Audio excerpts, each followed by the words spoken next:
سے ملک کی طرف لے جا رہے ہیں آج؟ میں آج آپ کو لے کر جا رہا ہوں ترکی کی طرف، کیونکہ ترکی بھی اسلامی ممالک میں ایک بہت ممتاز حیثیت کا حامل ہے اور ترکی کی ہسٹری بہت زیادہ قدیم ہے، پھر وہاں پر بڑی رچ ہے، بہت رچ ہسٹری بھی ہے، یورپ اور ایشیا کے سنگم پر واقع یہ ملک ہے، اور مزے کی بات یہ ہے کہ وہاں پر اسلامی حوالے سے جو پابندیاں رہیں اور اس کے بعد پھر اب ایک وہاں سے اسلام کا ایک دوبارہ سے جو سرچشمہ پھوٹ رہا ہے، اس کی وجہ سے اس کی اہمیت بہت زیادہ ہے۔ اور ترکی جو ہے وہ واحد اس وقت ملک ہے جو ایک بڑا سٹرونگ مسلم ملک کے طور پر ابھر رہا ہے دنیا میں۔ بالکل، تو اسی لیے اس کے بارے میں بات کرنا ضروری ہے۔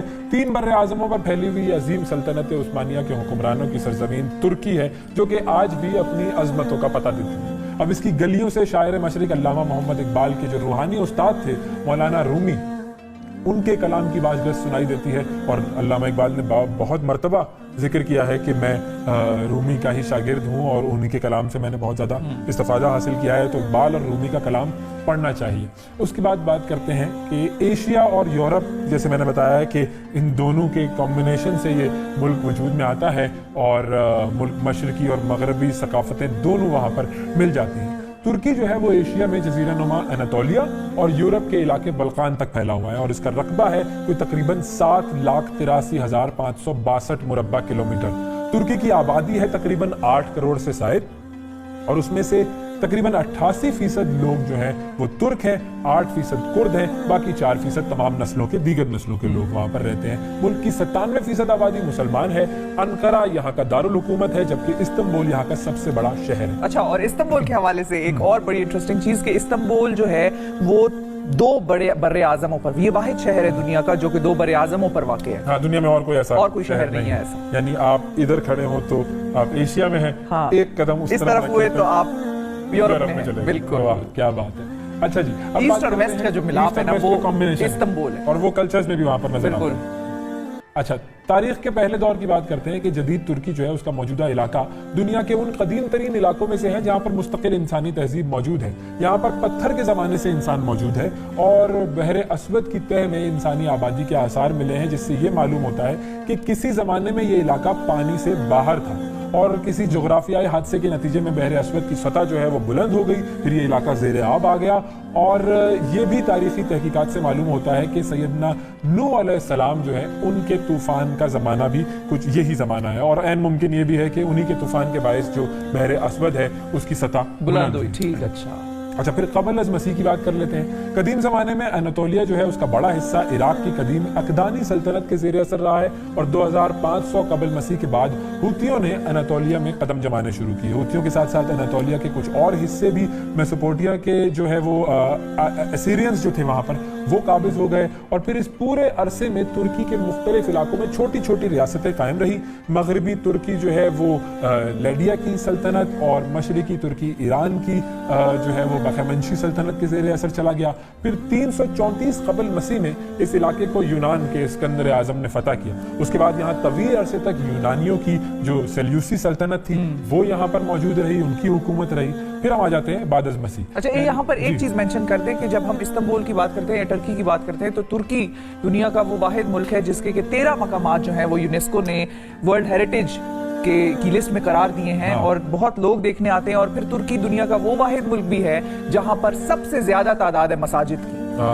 کیا بات ہے، واقعی یہ تو بڑی خوبصورت بات ہے اور بڑے اعزاز کی بات ہے۔ سب سے زیادہ دنیا میں مساجد ترکی میں پائی جاتی ہیں۔ اچھا، 63 عیسوی میں رومیوں کو یہاں پر عروج نصیب ہوا، اور ان کے فاتحین نے پورا اناطولیہ جو تھا وہ فتح کیا اور اس کو روم کا حصہ بنا لیا۔ اسی دور میں حضرت عیسیٰ علیہ السلام کی بعثت ہوئی، اور اس کے بعد آپ کے ماننے والوں کی بڑی تعداد نے ترکی کو اپنا گھر بنایا، اور یہاں پر دعوت اور تبلیغ کا انہوں نے کام شروع کیا۔ اس کے بعد 330 میں رومی شہنشاہ کانسٹنٹائن، جو بڑا مشہور رومی شہنشاہ تھا، اس نے مسیحیت قبول کی اور اسے سرکاری مذہب کا درجہ دے دیا۔ یہی وہ بادشاہ ہے جس نے موجودہ استنبول کے مقام پر عظیم شہر قسطنطنیہ بسانے کا حکم دیا، جو کہ اس وقت اس کا دارالحکومت بھی قرار پایا تھا۔ اس کے بعد اگر ہم بات کریں تو کچھ عرصہ پہلے سے یہ مطلب جو قسطنطنیہ تھا یہ ایک بہت چھوٹا سا شہر تھا، اور اس کا پرانا نام تھا بائزنٹائن، یعنی کہ جو 3 سلطنتیں اگر ہم کہیں، رومی، بائزنٹائن اور عثمانیہ کی بھی، تو یہ استنبول ایک وہ واحد شہر بھی ہے عالم اسلام کا کہ جہاں پر یہ تینوں سلطنتیں جو تھیں ان تینوں کا دارالحکومت استنبول تھا. بالکل.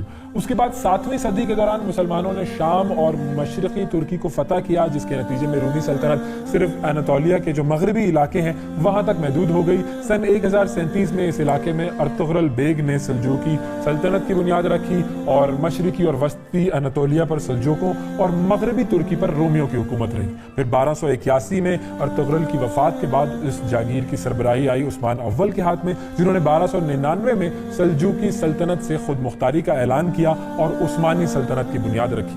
سلطنت عثمانیہ 631 تک قائم رہی اور 16ویں اور 17ویں صدی میں دنیا کی یہ سب سے بڑی سیاسی قوت تھی سلطنت عثمانیہ، اور اس کی حدود تھی تقریباً کوئی 3 بر اعظموں تک پھیلی ہوئی تھی. پھر اس کے بعد جنگ عظیم اول میں ترکوں نے ساتھ دیا جرمنی کا، اور جب شکست ہو گئی جرمنی کو تو اس کے بعد عثمانیہ سلطنت کو سیورے کا جو معاہدہ تھا اس کے ذریعے تقسیم کر دیا گیا. پھر اس کے بعد معاہدہ لوزان ایک بہت بڑا معاہدہ ہے جو کہ 24 جولائی 1923 میں سوئٹزرلینڈ کے شہر لوزان میں اتحادیوں اور ترکوں کے درمیان طے پایا، جس کے مطابق ترکی پر 100 سال کی پابندی لگا دی گئی اور ترکی کی حدود جو ہے حد بندی کر دی گئی. اور اس کے بعد جو خلیفہ کی تمام املاک تھی وہ ضبط کر دی گئی، خلافت ختم کر دی گئی، اور خلیفہ عبد المجید ثانی جو کہ آخری خلیفہ تھے اس سلطنت کے، ان کو خاندان سمیت وطن بدر کر دیا گیا، اور یوں سلطنت عثمانیہ ختم ہو گئی. وہ جو خلافت کا دور ہم کہتے ہیں نا کہ جو مسلمانوں کے لیے بڑا اہم دور تھا خلافت کا، وہ ختم ہو گیا. اور اس کے بعد سے مسلمان آج تک تتر بتر ہیں. ڈیوائیڈ اینڈ رول والی جو پالیسی تھی وہ ویسٹ کی کامیاب ہو گئی اور خلافت ختم ہوئی، اور اس کے بعد ملک الگ الگ چھوٹے چھوٹے ٹکڑوں میں یہ سلطنتیں بڑھ گئی. پھر اس کے بعد ایک اور اہم پرسنالٹی آتی ہے، میں انتظار کر رہی ہوں کہ آپ ان کا نام لیں. آپ لے لیں. مصطفیٰ کمال اتا ترک. بالکل، مصطفیٰ کمال اتا ترک. یہ جنہیں کہا جاتا ہے کہ جی جدید ترکی کے بانی ہیں، پہلے صدر تھے یہ جدید ترکی کے، اور جنگ عظیم اول میں عثمانیہ فوج کے یہ سپہ سالار تھے. انہوں نے شکست خوردہ ترکی کو ترقی کی راہ پر گامزن کیا. ترک رسم الخط کو ختم کر کے انہوں نے رومن رسم الخط رائج کیا. ملک میں انہوں نے جدت پسندی تو آئی، لیکن اس کے علاوہ انہوں نے بہت ساری پابندیاں لگائی.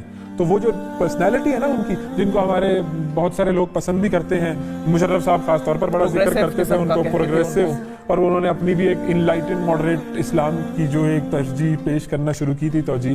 تو یہ جو مصطفیٰ کمال اتا ترک صاحب تھے، انہوں نے جس طریقے سے اسلام پر وہاں پر پابندیاں لگائی تھی وہ بڑی نیگیٹو بات ہے. تو مجھے نہیں سمجھ میں آتا کہ کیوں لوگ ان کو اتنا پسند کرتے ہیں. ٹھیک ہے، ترقی ہے، اچھی بات ہے، دنیاوی ترقی اچھی بات ہے، لیکن جب آپ اپنی ریلیجن کے ساتھ جو جڑیں ہوتی ہیں وہ کاٹ دیتے ہیں اور اس پر پابندیاں لگا دیتے ہیں، جبکہ ہم بات کر رہے ہوتے ہیں فریڈم کی کہ سب کو فریڈم ہے، اور یہاں پر آپ پابندیاں لگاتے ہیں. وہاں پر عربی بولنے پر پابندی تھی، وہاں پر سکارف پہننے پر پابندی تھی، وہاں پر نمازوں پر پابندی تھی، وہاں پر مساجد پر پابندی تھی. تو یہ اتنی ساری پابندیاں لگانے کے بعد مذہب پریکٹس کرنے پر ہی پابندی، بالکل، اور جس کا آج ہم مظاہرہ بہت سارے ملکوں میں دیکھ رہے ہیں. تو یہ آباد جو اس کی جو ابتدا تھی وہ تو انہوں نے کی تھی.